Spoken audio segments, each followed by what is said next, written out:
kati ze gyempangalira okulaba nti oli avudde ku bulaya wakabi ze ngatto zazze nazo ziyinza okuba nga zigula ebintu ebisinga ffe ebitubeezaawo. Kati nze nyambadde engatto yafiira naye nina kalina yeno almost ya nateekamu ndowooza abukadde nga $250,000 kati wengata ngamba ki jiini zino ze bambala nazo yambala jiini zo nze nyambala t-shirt yange ya $30 $40 naye nga betujja mu Uganda nze nsula waka wange perfume ze beekuba nange nze okubeeza ebbeeyi naye nga yo nasi bugagga obugagga bino bintu bikalu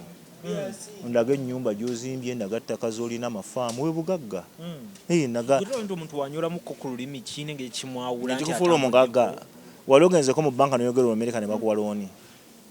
nti ayogera nnyo Amerika tumuwe looni era oteekayo kyapa kya nnyumba ye security oteekayo ttaka lyo oba olina ente ezo zoteekayo nina ente 10 gundi nakaseke kati zintaddeyo nga security naye ne b'olunyolo otya bagamba sa wadde olunyodde naye what is your security olaba ng'omuntu ng'obugagga butadde nnyo mu ngatto mu masimu biki aba kipinga being a failure abantu asinga ingini abali olinga yakyeyogerya no kyeyogerya nze nyina ssente zange mwe bakyalinze nyina ssente zange kati oyo tumuteekawo ye tumulabe okwogera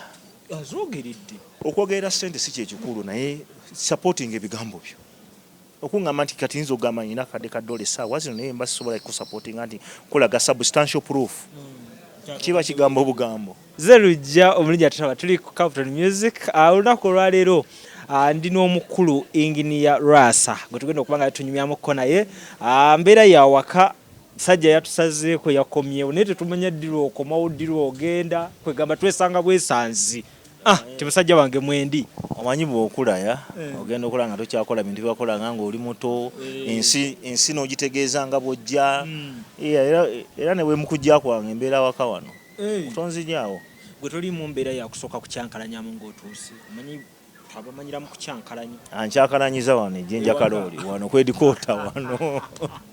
teri bino byakuyitamu nti ate kati ekibuga ekyo kigamba kitya baliwo abo abeeyita mbusima abayinamukko kati nange mbalage nti nazze nazo omanyi buli muntu alaga mu ngeri ye kati ffe twalinga abaana bato ng'okulagamu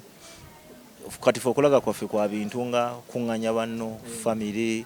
ne bajja waka ne mulya ku mmere ne mulya ku mucomo ne bakiringako kwenze kati kwe kwange abamu kwagenda n'okanyuga ssente mu bbaala kyekimusanyusa ziba ssente ze kati nawe ekikusanyusa kyekino kyekinsanyusa kubeera wange noyita ku bavubuka kati abavubuka bonna bali wano batabani bange ba mupiira abamu basama bannange bazze okitegera kati nze kwekolaga ssente zange naye ng'okusookera ddala mwebale kukola engineer. It's the grace of God. Kubanga okukola kosobola okukola naye ate Katonda tunosooka kwebaza Katonda awa omukisa emikono gyaffe nti ssente z'okola ozirabako abantu bangi okola n'okola naye nga buli ssente kuyita mu ngalo naye obanga nsobola okujja nga wentuuka ku airport sigenda mu woteeri sipangisa wano zijja wano so kyebaliza Katonda nti okukola kyanjawulo kubanga buli muntu akola naye tiko omugugu abakola ate ayinza nokuba nga akola nnyo okunsinga naye kati nze nebaza Katonda nti ate amaanyi entuuyo zange nziryako onzirabako kintu kino kyamaanyi kikutwalidde ebbanga ki okola ekizimbe ekifaanana wiikiti nakolawo kintwalidde okutwalira kindi kubanga kakitwale bwoti wano bakwano bange bali bagenda Las Vegas nga tufunyeyo ku ssente nze nengamba ngenda gula ttaka ne bansekerera 2007 twafunga bamanyi mufunye bonasi biki ebyo by'omulimu nze nengamba ngenda gula ttaka bakwano bange bali bagenda Las Vegas ne bandeka ze nengula ttaka lino 2007 bo ne bagenda Las Vegas kuyita mbuyisi kunyumirwa ate nga nabo kyebali baagala nena kati baguze ettaka nabo naye kati question egenda kubeera wa where exactly kubanga ssebo kati wano wetuli essaawa eno kino kibuga kirambo wano Kampala wano jinja kalooli abira mu Kampala wetusinzidde okubeera nga tukasuka amaloboozi soko tunyonyere ku kyoto kino omugaso gwakyo guba kimbiraba mu maka g'abantu naye ffeeyo wansi gye tubeera tetubitegeera tusamalayizinga ku kiringa okakkanira wano oteeka wano amanda go n'olinyisako ne ku bigere bwoti oba okola massage mpola mpola bade osobola okukolayo naawe ekyoto eyo kwegamba ekyomutendera gwonna kisinziira ku kyoyagala kyoyagala kyokola nyinza nosalawo ngenda kisiga kyoko kyoyagala ebintu ebimu kubimpadde nze emirembe sikola bintu bantu bayagala nkola nze byenjagala nze nga kikyenjagala kubanga bwe nali ndi mwana muto muganda wange nali nga njagala nnyo sanyusa abantu nali nga njagala nnyo kusanyusa nga gwe sanyusa ddi bwe nakola ntegeera nti nga gwe tonafuna ssanyu togenda sanyusa muntu mulala olina soka kwefaako ng'omuntu yes nze nkola kinsanyusa era we ngamba nti kati nsazeewo ngenda kuyokya nnyama nga gyenjokya gyenjagala ng'essimu zivugirawo azilonga zikyokoze essanyu lyo teriyingira ddembe lya muntu osanyusa essaawa eno nti otuyise okulya ennyama ate nange zo girya nsanyuse kati naye ate nga essanyu lyange eryo teriyingira ddembe lya muntu mulala era we mbeera mu kikomera wano nze pulezidenti w'ekikomera kino kakulu nyaako goba ssentebe we mbeera mu kikomera kino nze pulezidenti. Programu eno kutuusibwako aba Pulse Construction Company Limited abakugu mu by'okuzimba bazimba kalina ez'ebyuma saako n'okuyiwa enkokoto basiiga langi n'okuddaabiriza ebizimbe ebya bizinesi n'amakaago kosa ne kalonda yenna akwata ku by'okuzimba basangibwa ku Bobi Wine Road Gayaza kosa n'ennamba y'essimu nga w'ogiraba wansi awo WhatsApp n'awe ayagala okubakubirako. Kisitu Electronics badiringira mu by'amasannyalaze solar panels ku size zonna amasimu agatayitamu mazzi flat screen fridges ne kalonda yenna basangibwa ku Hanifa Tower kosa n'ennamba y'essimu nga w'ogiraba wansi awo gw'abeetaaze osobola baweereza ka WhatsApp kosa n'okubakubira essimu. Wamato Estates Management Uganda Limited bakugu mu kusoloza ennyumba z'abapangisa okuziddaabiriza saako n'okuzimbira gwe azeetaaga basangibwa Lungujja ku Mackay Road n'ennamba y'essimu nga w'ogiraba baweereze WhatsApp oba bakubire Ziwa and Sons suppliers w'ebikozesebwa mu kisenge ng'ofuula ekisenge kye ekyenjawulo kirabike bulungi gula amasooka amalungi bed cover duvet mosquito nets towel ne kalonda yenna agwa mu kkubo basangibwa ku Mukwana Arcade n'ennamba y'essimu weeri wansi awo. Sozo Properties agula ebintu ebikozeko eby'omunju restaurants gym saloon nga bikyali mu mbeera nnungi genda ekireka Kamuli Road oba mukubireko ku nnamba y'essimu gy'olabaawo. Mariam Massa mukyala muyimbi mukyala muzadde ensonga z'abaana azitegeera nnyo ku YouTube Mariam for Children subscribinga wuliriza music we omulungi aliko Facebook Mariam Music. Mu by'ennyonyi eyo otandikirawo ng'omunayuganda okututegeeza nti oli mu by'ennyonyi US era okola ki exactly? Siba mbagamba muwaze mu bwa engineer emyaka ngenda myaka kumpi 17 I think 18 naye nakavaayo myaka the last 3 years wentandise abantu bandikotegera nti ono kyali ddala engineer naye mbuuza lwaki okusooka nenga sibitwala nga kikulu nga manya I'm just doing a regular job naye emyaka nge 3 emabega nenfuna conviction mu mutima nti oli wano oli engineer wa nnyonyi naye waliyo omwana muto oli eyo anoonya ekyokukola kati neŋŋamba nti bwensirika omwana oyo ayinza okubanga naye calling nga wanayogera story yange tinagenda mu America nefuka engineer w'ennyonyi nga ayinza okipikinga interest kubanga naye kenyini nyini negombanga engineer gwe bayitanga engineer Sempebwa ku kyalo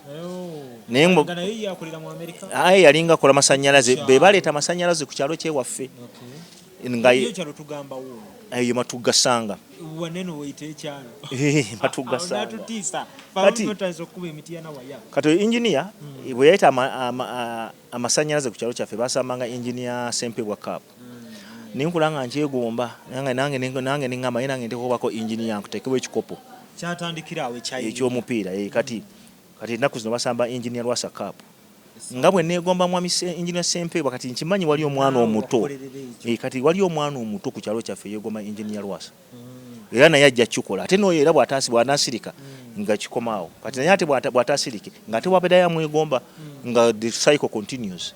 Kati nze senga nasirika nandibadde nkotogera omwana neegomba essaawa zino nagamba sigenda fa ku by'abantu obakyo bamanya Bannayuganda bagala nnyo ebintu ebyonoonese nti bagala nnyo stories nti bwe natuuka mu America kusoma ne kugaana ne bangoba mu university kati gwe bojja ne story nti natuuka eyo nensoma nenfuka engineer w'ennyonyi nenkola ki alimba tebisoboka naye kati sikyafa ku bantu bayogera ku nnyonyi okola otya nkola ntya wankolako ki okolako kyo byonna nanti biriawo to summarize it ku nnyonyi ndi structure engineer yabatya structure engineer alaba nti ebyuma ku nnyonyi tebimenyeka alaba nti ebinya ku nnyonyi tebikanga ne baba bikankanya emisumali tegivaamu yalaba nti bbugu mu nnyonyi we lyeyongera ebyuma tebisaanuuka yalaba nti no ennyonyi livaamu eddoboozi eddoboozi eryo likola kye bayita sonic fatigue. Sonic kitegeeza sound, fatigue kitegeeza obukoowu. Kati obukoowu buva ku ddoboozi nti paati ezikola ennyonyi eddoboozi ly'ennyonyi teriizoonone over time nenkola sonic fatigue. Era nze alaba nti waliwo pipes z'amafuta n'ez'empewo nti tizi vibrating ne zimenyekera mu nnyonyi. Byonna byoggo bitunulira bwe bukugu obwo olw'obujjawo obukugu nasoma bwa engineer wane waffe oba eri US mu America gye wagenda yene embeera gye watadde ku mutabani kuba naye ku mulundi guno yagenza asomera US. Mbeera namugambye nti bw'obanga osse mu America sigenda kukakasoma bwa engineer naye bw'obanga kyoyagala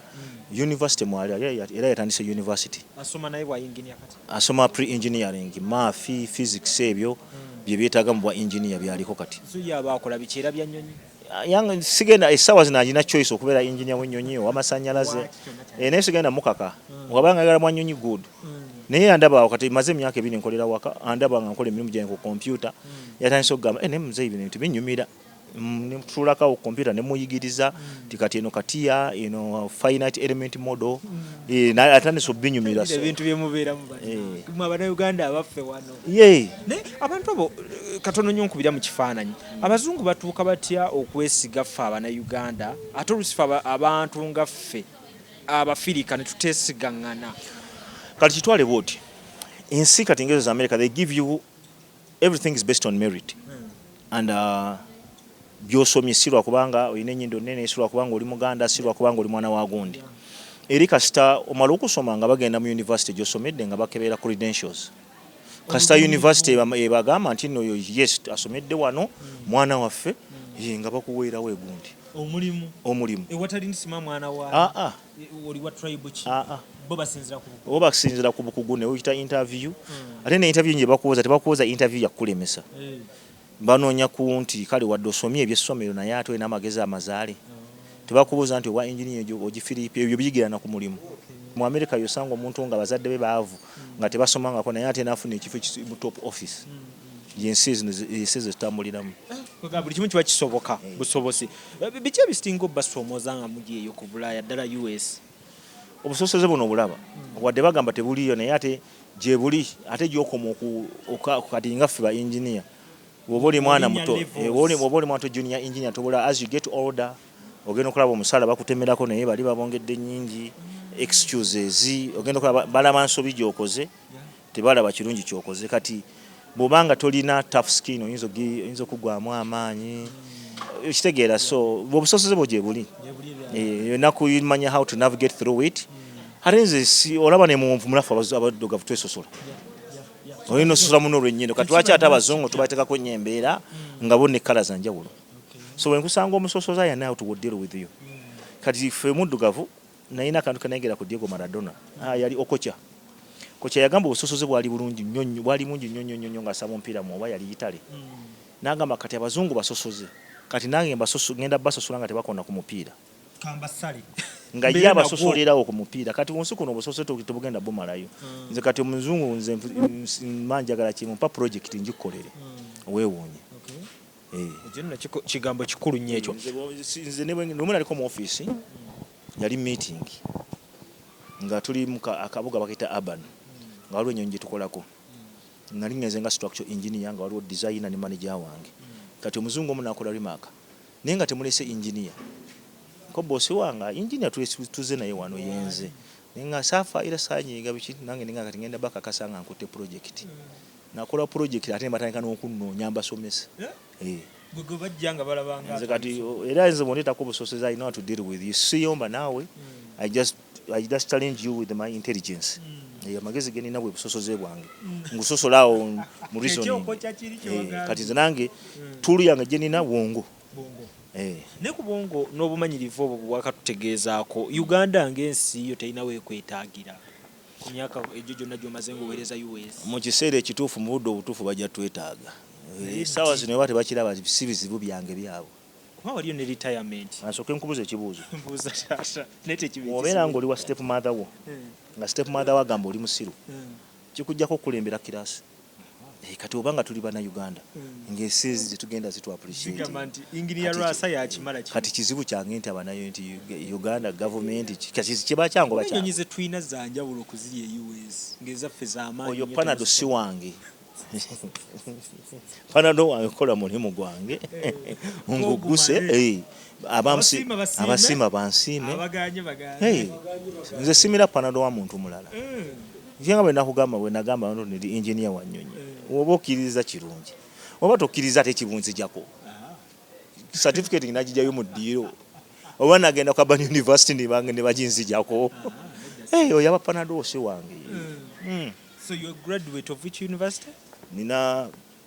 degree mu aerospace, bachelor's degree mu aerospace engineering mu Urban University Alabama. Nengatako master's degree mu Columbia University New York. Mu structural engineering. Columbia University New York. Kati oli wabi wakana ya ebizo kyenkubuuza nti ovinzijako sigala byange.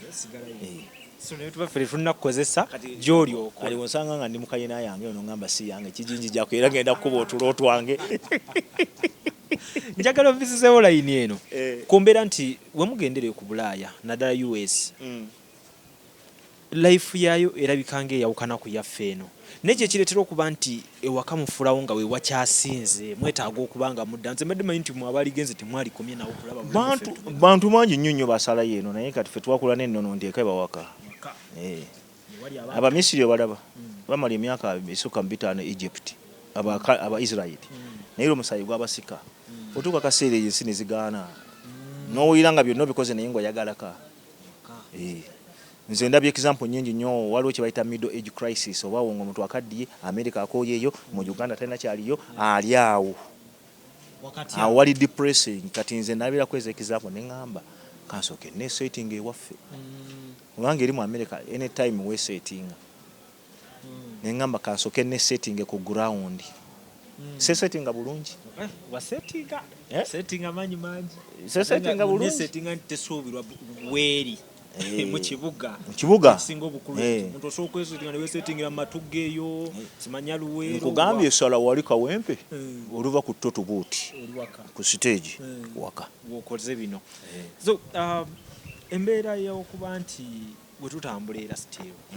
bingi bijja kwegamba tutune life nti ate mwabagenze fe abasigadde twagala okujja gye muli eyo buli gw'owulira njagala ntuukeko US njagala ntuukeko US kiri kiti eyo kiba kitya sijja kukola mutya mutuuka abazenze saagala kwewaana nze maama wange yali mukazi mugezigezi mu myaka gy'ekinaana awo ye yategeerawo nti Uganda ejja kukaluba mu myaka egijja n'atwala bakulu bange ebweru naye n'abagamba maama wange bakulu baffe abasobola okugenda ebweru bajjanga mu 88 naye n'abagamba nti kati ate nawe mwina okweta bato bammwe nze mukulu wange eyantwala so we yasookayo n'akwata ku ate era waliyo sister yasooka e London oba mumanyi bamita Josephine K abeera ku balance life oyo yasookayo ffe naffe naye yatusambira akaji kati ng'oli Kamiliyoni yasamba akaji k'omupiira ffe sister waffe omukulu yasamba akaji k'ennyonyi naye nga tulina moto ayingira yakwata ku munne era nange bwe nafunye akajini mutabani wange nenkamuggulira ne mugamba kati ne batooto bo bonna buli atuuka tetwagala kutta musinde tetwagala kutta that trend era bwe na setting abwe nti mutabani wange n'alinnyirawo ate naye nti era namugamba nti kati nkuleese kati ate ne batoobo kitegeera ne omanyi nti ate mu family ezimu Engeri Lwasa osanga abantu nga tebeevuganya bwevuganya nze ngenze kati abasooka basigaleko eyo tebansinga naye era bafuna emitawaana gamba lwaki buli family ina ups and downs bw'oba kuteekerawo eddaala n'olisamba bw'ofuna ebizibu bano bati basobola kukuyamba kubanga you distanced yourself family tuzabye nnyingi nnyo abagagga ng'obugagga bwonna bukomye ku ye naafa ne bwala naye ate buli wobanga osettinga banno babeere nga basobola okweyimirizawo kiba kikuyamba wera akantu kano when you do good for yourself you do good for yourself when you do bad you're doing worse not even bad you're doing worse to yourself wane waka basically buli wodda katuwoboze kukola ki kuba emirimu gye gisinga tumanyi giri manzize ku kiringa ndi waka wange tuli mu holiday Christmas holiday twatandise weekend ne wadde an extra time ndi mu holiday wange kirinze tebiri mu kuvuba tebiri mu simana nakola ka business eno nakola ka business kale nambulalambulako ku project zange nina gundi nina farm yange yo nagenze ninambulayo nina muri estate bu plot bwange no yumunguzaako ijegeera dolambula ku nyumba zo za apartment zono azolayo wezitambudde but nije nomba ku chiri yana negendedde eyo wachato je nabadde ku farm nenda ba ku miti kali tunsu wange ndayo watu so bate bamusaze nnyo nembala munti gino myaka ebiri miti gya masanyalazi gino zijja kuzimba okubeera due diligent naye nga for the most part nchirinze kitwala ntikuba ku chiringa nagenze ko ne kalanga leyo nga ina project wenjagala okulaba njagalayo ka island mpola kafunyo ovakalangala musajja wange era weewaawo ne biba mu bingi nga muli eyo my friend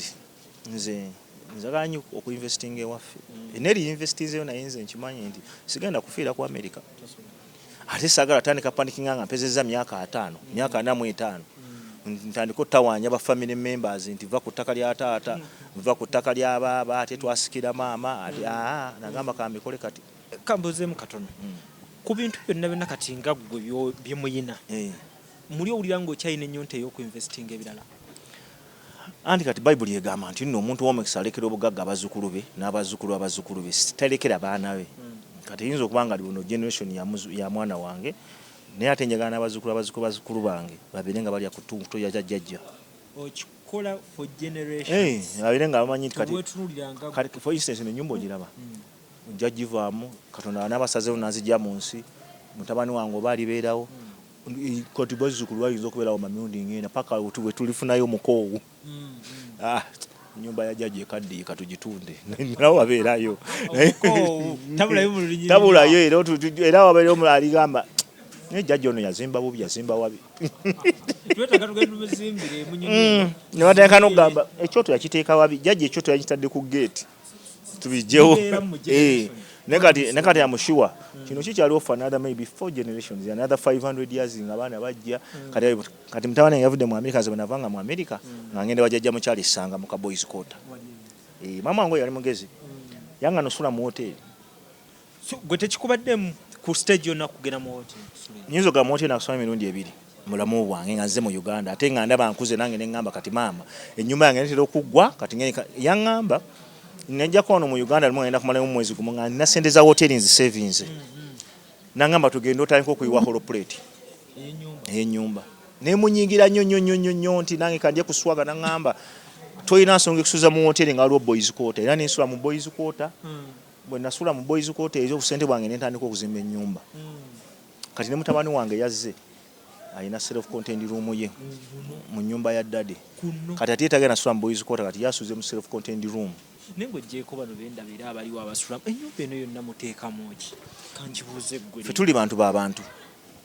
chumba nga nnene nnyo gwe kati abantu waliwo bangi nnyo nti n'ennyumba ntono ffe tuli bangi mbalaba naye era bonna tebagi ffe tuli bantu b'abantu mu famire yaffe gano maka malamba wano gali malala malamba era nze newe mbadde ngande kati nina omukyala wange naye mbadde ngande eti nga nze muntu oba tayagala abantu sisobola naawe nze ni muntu w'abantu so naye abirawo ng'akimanyi wobanga ng'oyogala ku lwoozi ogenda kunfuula loona tetusobola nze eri muntu w'abantu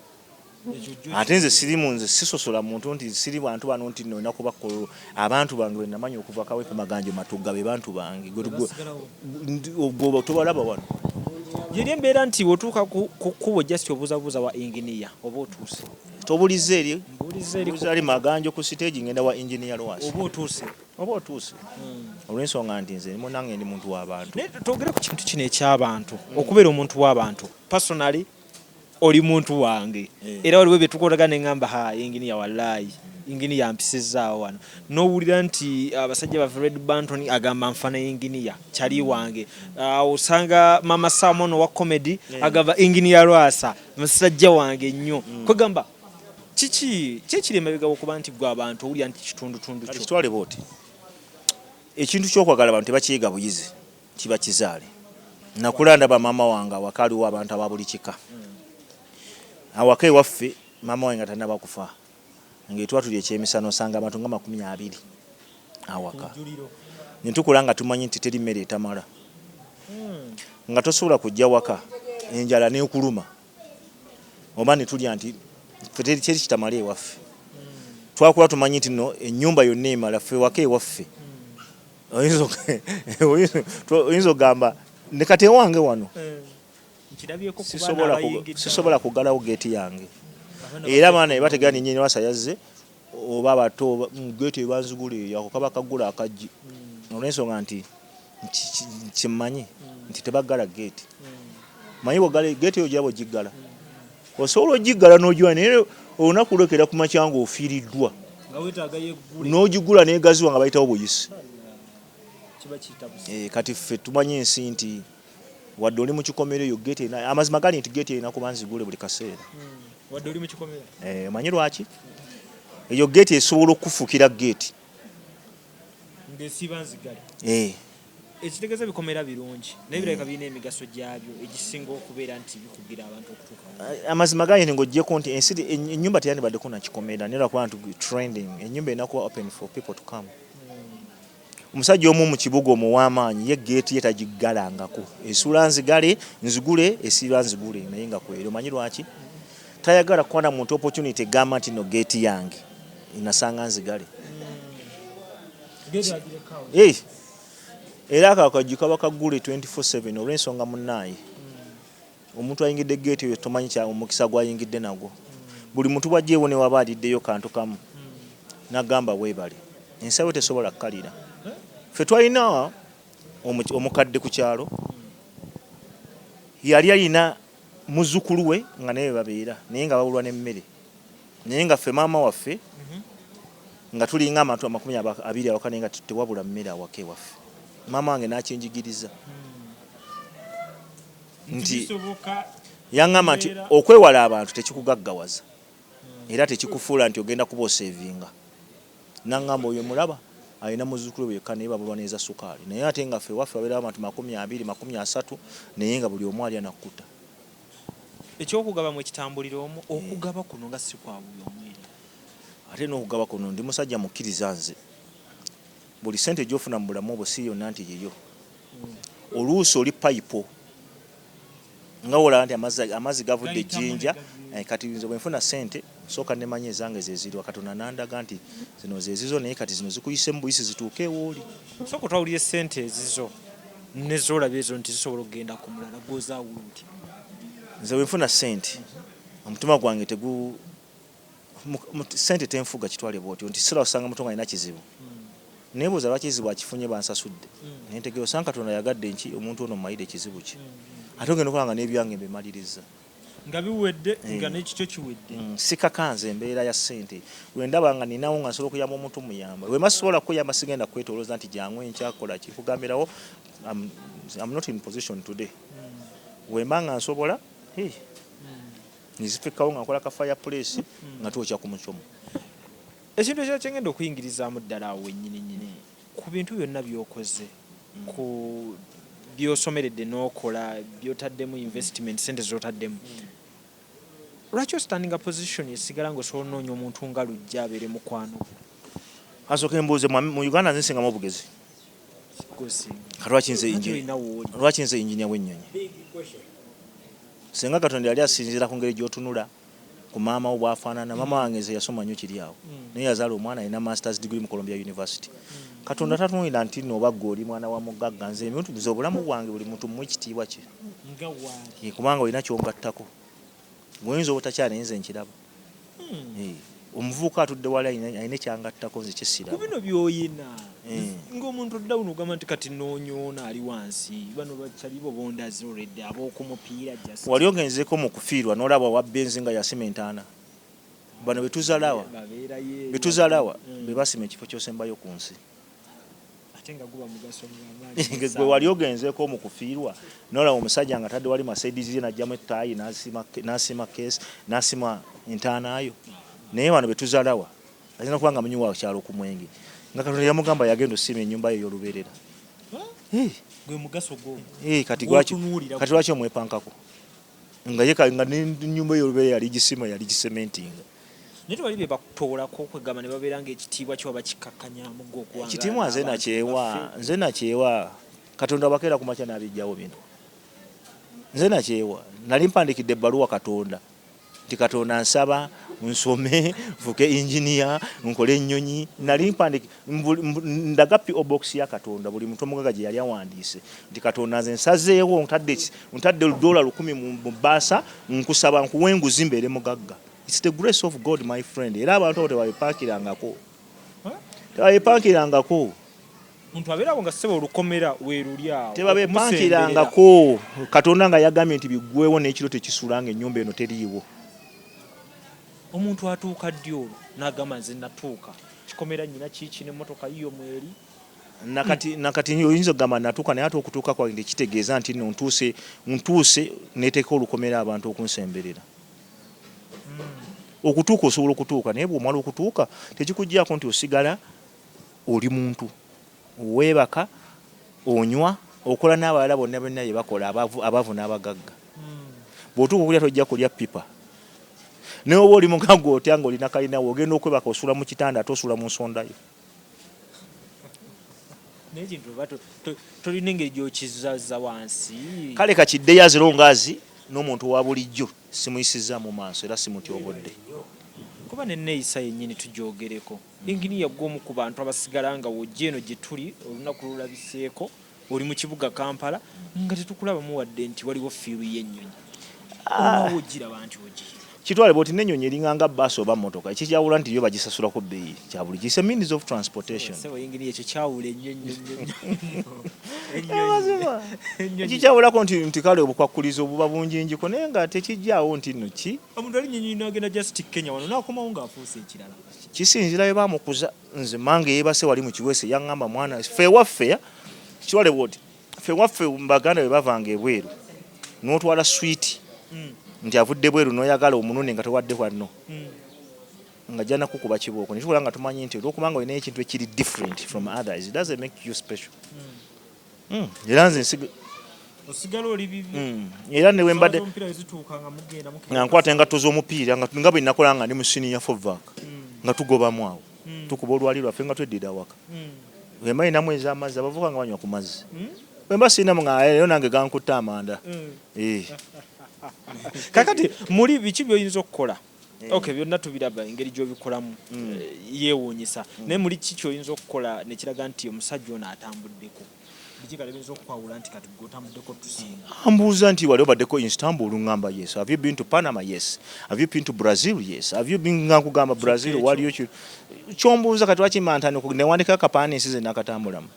Toberako kawo n'onyolamuko ku lulimi n'ogakamba kangemu bano.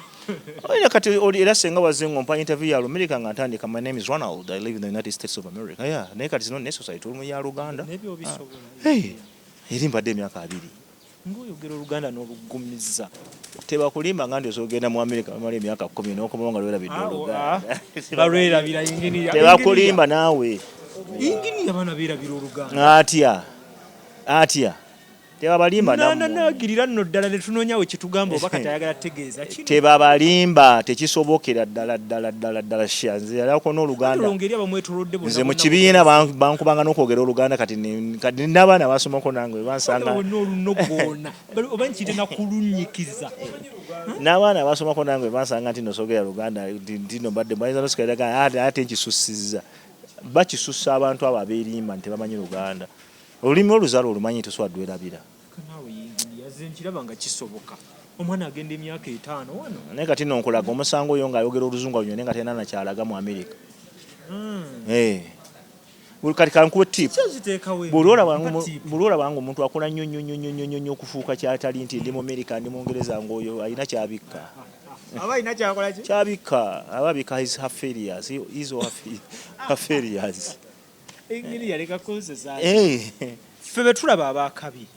Aleetenga define obwakabi. Kati kankubulye ffe tulabira ku bantu abavuddeyo ku Bulaaya. Obwakabi nkubulire obwakabi kye kinze we obwakabi nga bwe mmanyi kati gwe mwira gwe kikyolabako obwakabi. Kati kisookera ddala. Kati ze gye mpangaalira okulaba nti oli avudde ku Bulaaya wakabi ze ngatto zazze nazo. Ziyinza okuba nga zigula ebintu ebisinga ffe ebitubeezaawo. Kati nze nyambadde engatto yafiira naye nina kalina yeno. almost ya nateekamu ndowooza abukadde nga $250,000 kati wenga tangamba ki jeans zino ze bambala nazo yambala jeans zo nze nyambala t-shirt yange ya $30 $40 naye nga betujja mu Uganda nze nsula waka wange perfume ze beekuba nange nze okubeeza ebbeeyi naye nga yo nasi bugagga obugagga bino bintu bikalu ndaga ennyumba gy'ozimbye ndaga ttaka z'olina amafaamu we bugagga naga omuntu wanyolamuko ku lulimi kiine ng'ekimwawula ekikufuula omugagga wali ogenzeko mu banka noyogera Amerika ne bakuwa looni nti ayogera nnyo Amerika tumuwe looni era oteekayo kyapa kya nnyumba ye security oteekayo ttaka lyo oba olina ente ezo zoteekayo nina ente 10 gundi nakaseke kati zintaddeyo nga security naye ne b'olunyolo otya bagamba sa wadde olunyodde naye what is your security olina byoyogera nentandika olaba abantu wano zinentandika olaba bakyali bangaawo kakitwale bwotyo olabanga omuntu ng'obugagga butadde nnyo mu ngatto mu masimu biki aba keeping being a failure abantu asinga ingini abali olinga yakyeyogerya no kyeyogerya nze nyina ssente zange mwe bakyali nze nyina ssente zange katoyo tumuteekawo ye tumulabe okwogera azogeredde okwogera ssente si kyekikulu naye supporting ebigambo byo okungamba nti kati nzo ogamba nyina kadde kaddole essaawa zino naye mba sisobola kusupportinga nti kulaga substantial proof kiba kigambo bugambo kiba kigambo bugambo have substantial proof that you have $1 million oba kola ekikola ekiraga nti na $1 million kola charity eraga whatever it is naye okwogera obwogezi naawa abantu bayogera nnyo naffe twalinga tukyezimba nga weoldawo n'ogamba nina ssente naye nga okimanyi mutima gwa nkyazimba ate ekirawo era badda mu buliri kiro n'atunula bw'ati n'agamba nejubisa nejubisa nze maama wange yaŋŋambanga nti buli omala olunaku nga tonneebaka otunulako waggulu bwoti n'olowooza olunaku lwali nduyisemu nga neerimba oba seerimba nze buli lwaggulu nzirakange nentwa neŋŋamba ddala neerimba oba seerimba wema nga neenima nga neetereeza it's okay okwerima for a few minutes neerima nti nze president wa America naye noddayo nti siribeera neweerima nti nno nina kalina olimbye abantu bannamawulire naye noddayo nogamba eno kalina si yange oli yabagamba nti yagula faamu ne bamunoonya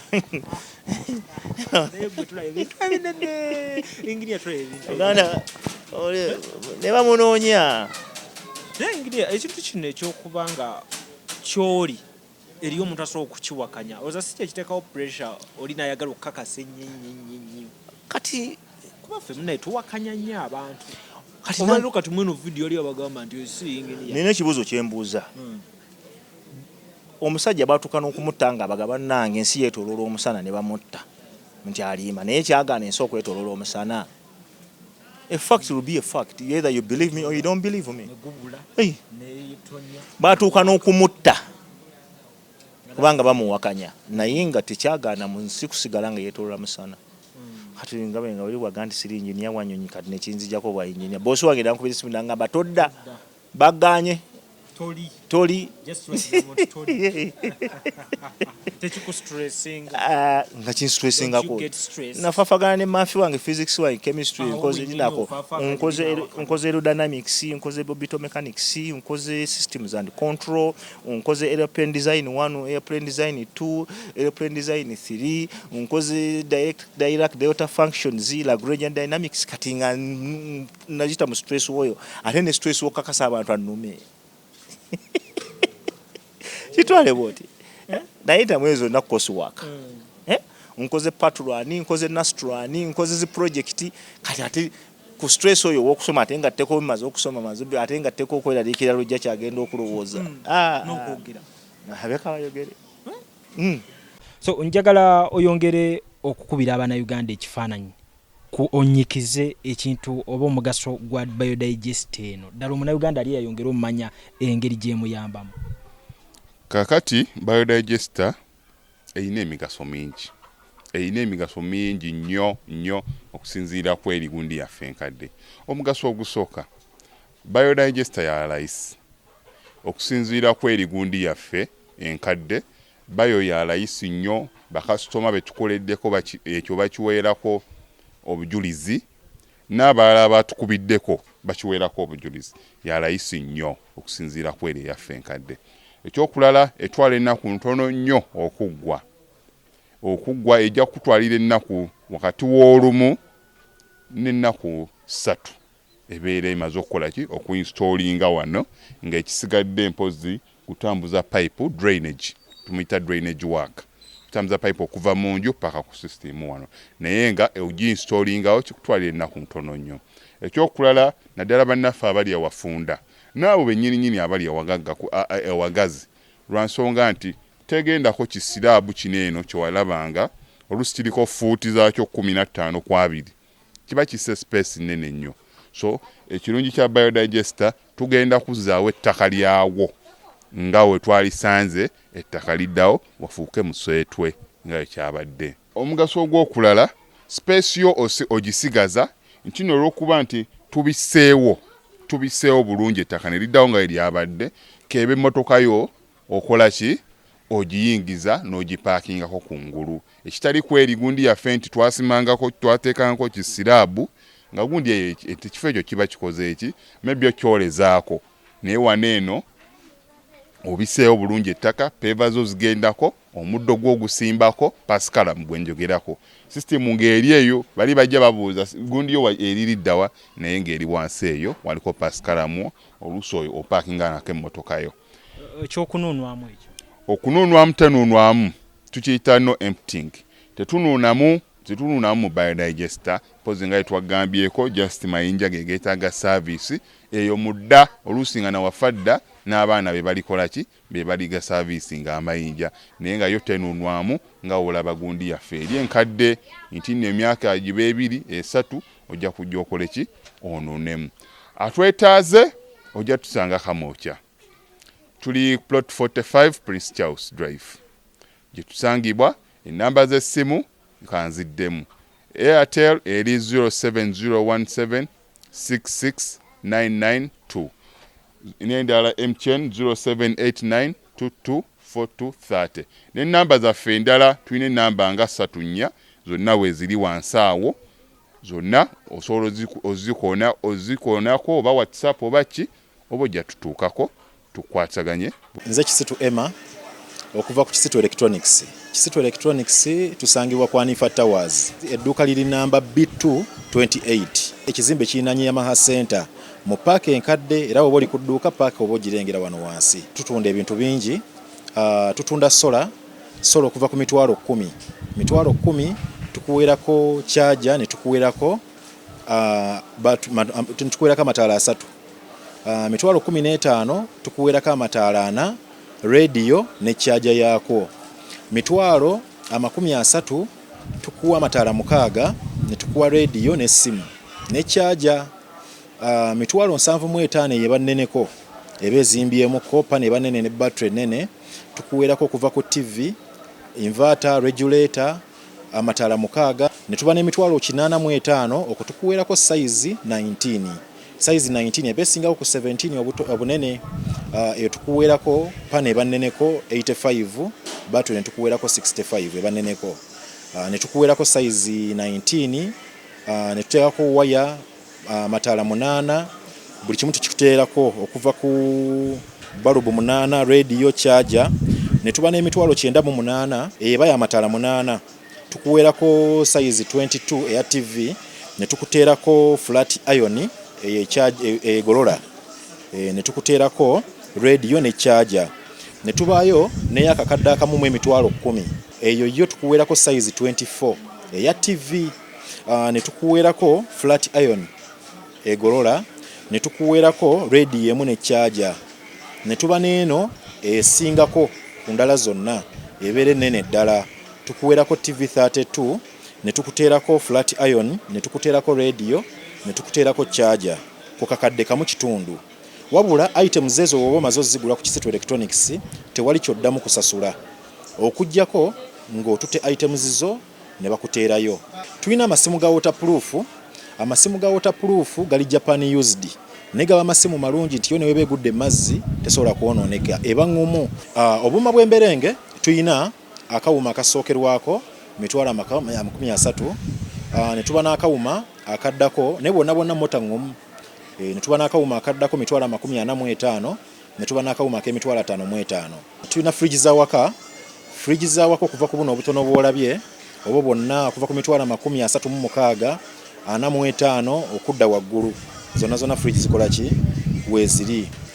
Tulina ne deep freezer. Oyinza okubeera ku kyeyo, abakyala babeera ku kyeyo. Amazima gali nti nga sente zo zifuna ng'oyagala zizaale naye nga tumanyi kyakola ki kyakolamu. Osobola okutuweereza ssente oba n'ofuna omuntu gw'otuma n'ajja n'asasula fridge yo, either n'ebeerawo ku dduuka ffe ne tugikuumira ne tukuweereza receipt yo, oba n'otwala fridge yo buli lunaku n'oba ng'okola ki ng'ofuna ssente. Tulina flat screens. Flat screen ezo ze tulina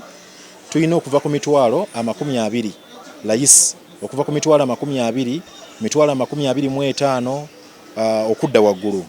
Naye nga size zonna weeziri. Osobola okubawo ka price akatonotono kuba tutunda price yaffe mu katale ffe balina price esinga okuba ennungi. Kalonda w'amasannyalaze yenna okuva ku pako, blender, radio, woofer, rice cooker, byonna eby'amasannyalaze weebiri. Atwetaaze ennamba y'essimu eri 0708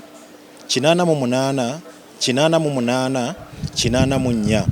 Enamba ku WhatsApp kweri osobola obuuza buli kimu ky'oyagala ne tukola ki ne tukuddamu. Ku kisito electronics tukwatirwa ku muntu wa wansi. Osobola okujja ng'osasulako mpola nga wotwala receipt zo omalayo n'okola ki n'otwala. Tetukuwa bbanga kuba buli omu alina enfuna ye. Bw'oba osobodde okusasula omulundi ogumu kiri beta. Naye oba tosobodde sasula mulundi gumu osobola okusasulako mpola bw'omalayo n'okola ki